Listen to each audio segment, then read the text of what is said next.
internet friends, my name is KatieOB10, and welcome to my Week 6 commentary for Dance with the Stars Season 22. This week, our original pairings were reunited for the theme of famous dances. Out of all the episodes we have been given, this was the best one so far this season. I felt like everyone did the best they could, and the judges were more relaxed. And happy birthday, Len Goodman! You're a lovable grump. Whether we love you or hate you, you're an icon to us. If you're ready, and I know I am, let's recall this week's episode. Kim and Sasha opened the show to You Can't Stop the Beat from Hairspray. Oh, did this put a smile on my face. This was definitely a great way to start off the night. She had the right element, and the kicks were flawless. She embodied the vivacity of the movie. She's so committed, and she pushes through every time I see her. I saw tiny mistakes in her routine, but she is consistent of wanting the choreography that Sasha gives her, and I highly respect that. It's so crucial when someone does a routine to a song by Michael Jackson. Many can try, but they would never be another MJ. Honestly, I don't think the song fit who Vaughn is. He's just too lovable and goofy. And I had no idea Shannon was one of Michael's dancers. Very interesting trivia. Vaughn made a combination of honoring the king of pop and making it his own. It was good, but I wanted more oomph. I wanted more badassery. But what we were given, I enjoyed it. Good job, Vaughn and Whitney.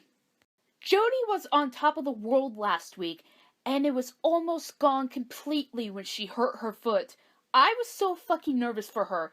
I didn't want her journey to abruptly end like that. But thank goodness we still have her in this competition.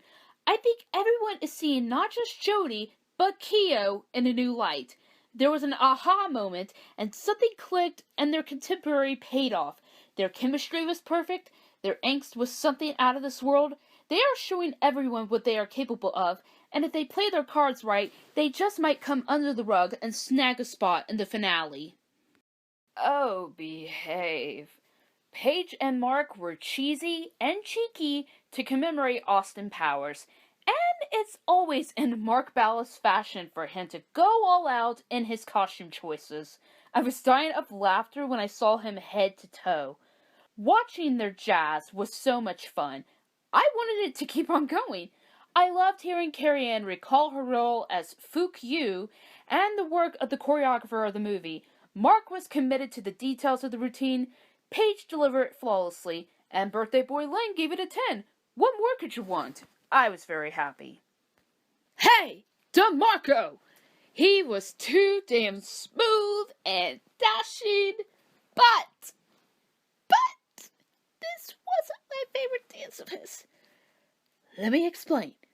We have had incredible numbers to Hey Pachuco, given to us by Elio Castroneves and Julianne Hough, and Sean Johnson and Derek Huff. The Huffs are badasses with that number. Niall and Peta were good, but they weren't mind-blowing. He was out of sync and lost timing. And when he was spinning Peta, please notice he did it twice. I think he forgot a part in the routine, or he did the spin too early. It just reminds me of when Nick Carter spun Sharna too much last season. What I can appreciate is Niall captured and embodied Jim Carrey's portrayal. It was a good performance, just not what I was wanting. I love the cameos of Kyle Massey, Michael Sam, and Marissa Jarrett Winokur, by the way. Yeah, sure, I give Ginger a lot of shit because she's not too well known to be considered a star, and my obvious disinterest in Danzy's new golden boy.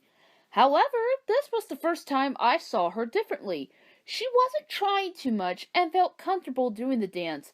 It wasn't much of Janet Jackson, I think she was doing J-Lo. But regardless, I was pleasantly surprised with it. Was it clean? Yes. Was it underwhelming? Yeah. Was her husband being too much of a fanboy? Hell yeah.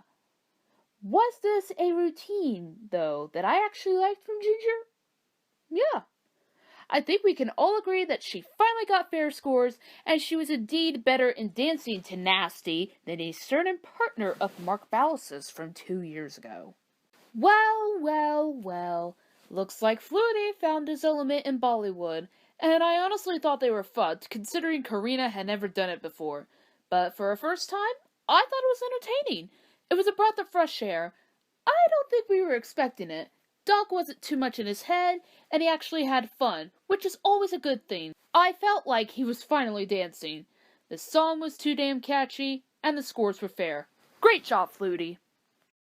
Oh my god!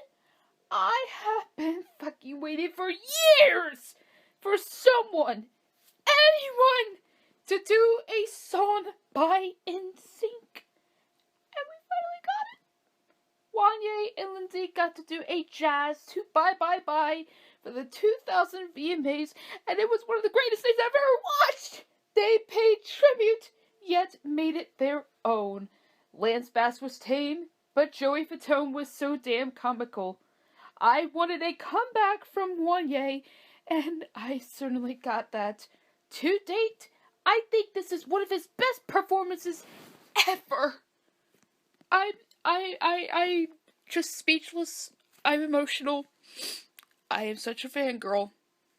I don't know. I don't want to cry.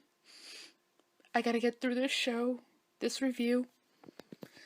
Maybe after this review, I can rewatch it and relive it and cry even more. Yeah, I think that's what I'll do. Antonio and Sharner closed the show to Footloose. You know, the song and the movie. Honestly, I thought Antonio was being whiny and whatnot in regards to the previous week. In my perspective, I believe the entire cast is a team and you support one another. I think he needs to fucking lose his attitude before it costs him the show even more. His legwork was too hectic, and he stumbled. He did have a smile on his face, but I think that's the I'm just faking it smile. Like Misha Barton, I had high hopes for Antonio, but I don't think he's showing the audience just how much he wants to be here. I was about to literally go off if Paige and Mark got axed, but thank Jesus that it was Flutie. I'm sure none of us were really surprised with the outcome. It was his time, and it was long overdue, only by 2 weeks. I really don't have much to say about this elimination. So, Doug and Karina?